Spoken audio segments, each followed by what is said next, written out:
multikulti mesto, čeprav zadnje čase multikulti umira. Nažalost so druge variante skoraj postale močnejše in to nas zelo boli, ne samo tujce, tudi marsikaterega domačina. Ampak jaz sem ponosen na naše dvorišče. To je geocenter Berlina, to je zanimivo. To so slovenske vače v Berlinu. Samo moment, da vidim, če je res. Geocenter of Berlin.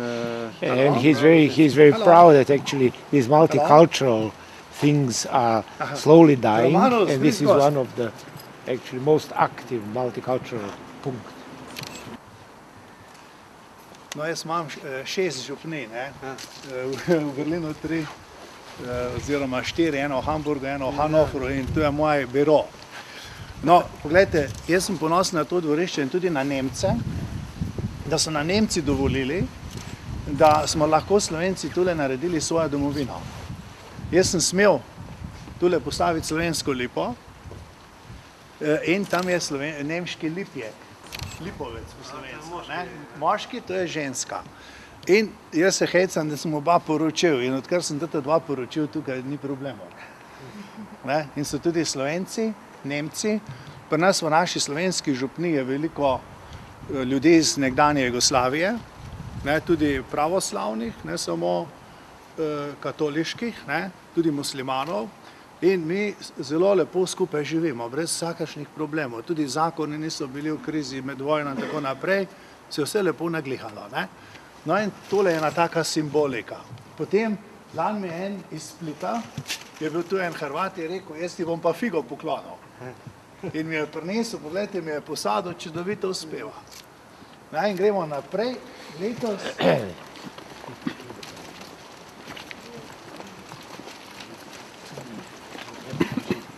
Letos smo pa posadili tukaj potomko, najstarejše trte na svetu, to je iz mariborskega Lenta. Poglejte, kako je zrasla, mi smo jo zmrzjeno dobili, ker jaz sem jo hotel posaditi za rojstni dan Svete Elizabete. Sveta Elizabeta bi bila leto stara 800 let. In ravno na ta dan sem jaz posadil njena čast, tu bo spet zgodovinski trenutek, ker je to vse, kar se tule vidite, dogaja Elizabeta. Tule je herberge Elizabeta, Cirko Elizabeta in mi se imenuje kot Gemeinde oziroma župnija Elizabeta.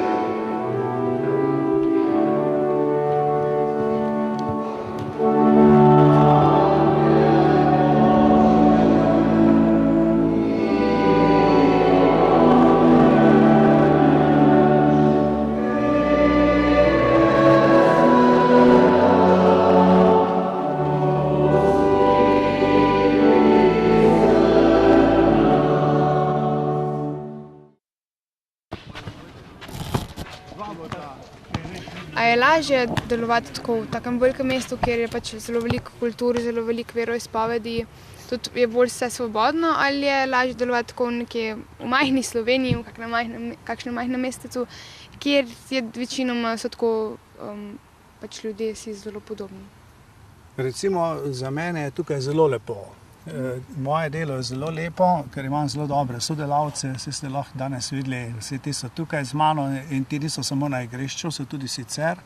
Recimo Franci je v mojem župnijskem pastoralnem svetu, Mitja je predsednik tega nogometnega kluba, njegova punca Sonja, ki vodi slovenski dom, je moja tajnica v župnijskem pastoralnem svetu. Skratka, mi smo zelo med seboj povezani na vseh ravneh življenja.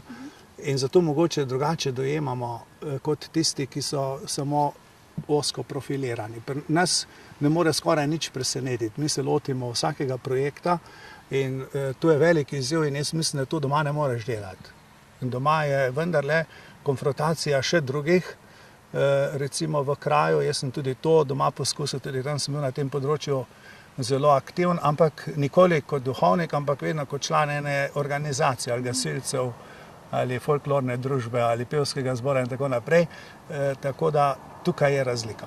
Tukaj je drug način povezovanja. Recimo doma ne rabiš prostorov v župniji, ker gremo vsi v gostilno. Tudi župni gre tja. Tukaj pa rabiš prostore, ker so gostilne preveč raztrešene sem in tja in ni ene same slovenske, kjer bi se lahko dobivali.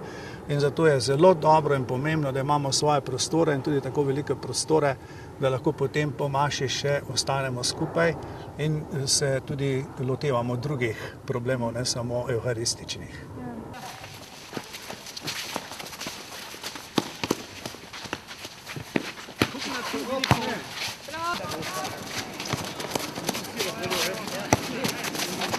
No, zdaj, če nam lahko prvo poveste, glede na to, da vi organizirate zelo veliko koncertov, družabnih prireditev, tako kot smo danes videli tale nogomet, me zanima, kako na to gledajo recimo verniki, pa kako gledajo vaši vodilni na to. Ja, tukaj moram reči, da so vsi naklonjeni temu. Ravno zaradi tega so nam dali na razpolago tudi toliko prostora, kot ste jih videli. Ne samo cerkev, tudi veliko dvorano, potem še eno manjšo dvorano, tako da imamo za vse mogoče skupnosti prostora dovolj. Za nogometaše, to so se mladi organizirali in tukaj Franci nam je tule organiziral v Siemensu. To smo tudi naleteli na izredno razumevanje, seveda tudi po zaslugi teh naših, ki so bili kot prva generacija tukaj in so tukaj bili zaposleni, tukaj rekreirali, igrali, trenirali in seveda to ostane v spominu.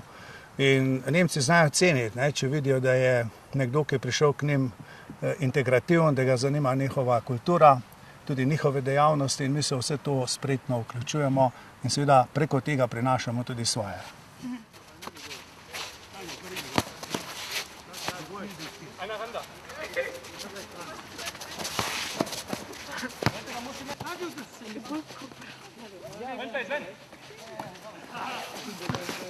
V zadnjih letih je tako recimo svoboda govora, pa svoboda povedati svoje mnenje, je tako recimo, da se je veliko poudarka na tem, ne?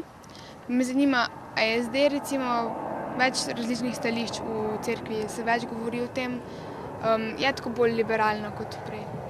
Ja, pri nas v Berlinska župnija je v tem smislu zelo liberalna, tudi škofija.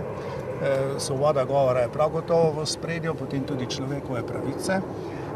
Vse bistvo evangeljskega oznanila je tako svoboda in osvobajanje človeka, mi radi rečemo temu tudi odrešenje in seveda na tem je velik poudarek. In tudi poudarek na različnosti, recimo predvsem naš kardinal zelo rad poudarja en lep stavek, med nami ni tujca, vsi, ki skupaj živimo, smo enaki pred stvarnikom in seveda tu je dobro stališče tudi za vse tiste, ki prihajajo v drugot v Berlin. Kaj pa recimo različnost glede na seksualnost? Recimo, kako so pri vas obravnavani homoseksualci? Ja, recimo tudi ta stvar se zelo spreminja. Jaz sem ravno zdaj pred kratkim imel en zelo zanimiv pogovor z mojim dekanom, ker je tudi v njegovi družini se to zgodilo, da se je njegova najljubša vnukinja poročila s kolegico in sicer v Leipzigu in ga je povabila na to poroko in je bil v veliki dilemi, kaj narediti, ali iti tja ali ne, ampak je rekel, na koncu je vendarle zmagala njegova ljubezen do tega otroka in je šel na to. In se seveda se postavljajo vprašanja, na katera si ne more odgovoriti, ampak že to je velik korak, da je on šel tja. Kaj pa tako, recimo, če bi k vam prišel en par, ki bi se hotel poročiti v cerkvi, a bi jim dovolil ali ne, bi jih poročil ali ne? Ja, pri nas je to drugače urejeno, recimo pri evangeličanih je to odločitev posameznega župnika, pri nas pa ni. Mi moramo vedno za takšne primere vprašati nadrejenega, v tem primeru škofa, in zaenkrat mislim, da mi škof ne bi dal tega dovoljenja. Kaj pa drugače, če bi vi lahko odločili, bi? Ja, jaz sem v tem smislu v veliki dilemi.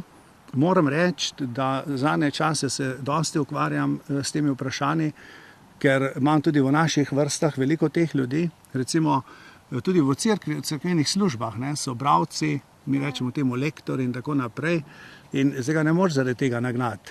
In recimo mi toleriramo, jaz sem videl, ne samo jaz, tudi drugi duhovniki, da takšni ljudje lahko v cerkvi še naprej berejo berilo, če želijo.